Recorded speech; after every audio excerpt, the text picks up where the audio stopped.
আজ আমরা একটা খুব গুরুত্বপূর্ণ কথা শিখব। কারো জিনিস তার অনুমতি ছাড়া নেওয়া যাবে না। কারো জিনিস তার অনুমতি ছাড়া নেওয়া যাবে না।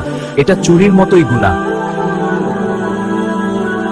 হ্যাঁ বাবা, আমি সব সময় মনে রাখি প্রথমে অনুমতি নেই।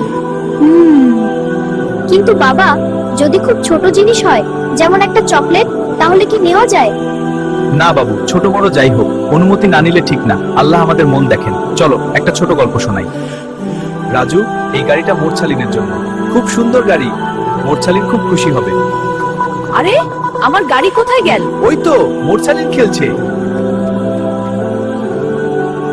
মোরছালিন বাবু, গাড়িটা কোথায় পেলে? মামার টেবিল থেকে। আমি তো শুধু একটু খেলবো বলে নিয়েছি, পরে ফেরত দিতাম।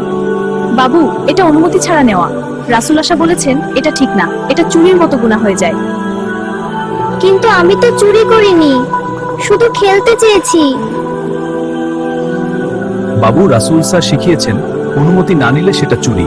আল্লাহ আমাদের হৃদয় দেখেন। বাবু, আমি অনুমতি না নিয়ে গাড়ি নিয়েছি। আমি ভুল করেছি, মাফ করে দাও।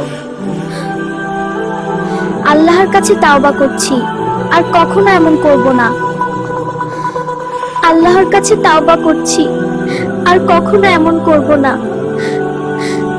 ঠিক আছে বাবু, তুমি সত্যি বলেছো, এটাই সবচেয়ে বড় কথা। এবার থেকে সবসময় অনুমতি নিবে, ঠিক আছে? ইনশাআল্লাহ। ঠিক আছে। ভালো হয়েছে, এখন সবাই মিলে খেলি।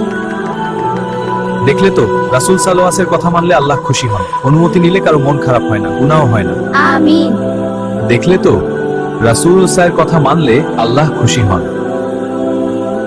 অনুমতি নিলে কারো মন খারাপ হয় না, গুনাহও হয় না। আল্লাহ আমাদের সবাইকে সঠিক পথে রাখুন। আমিন।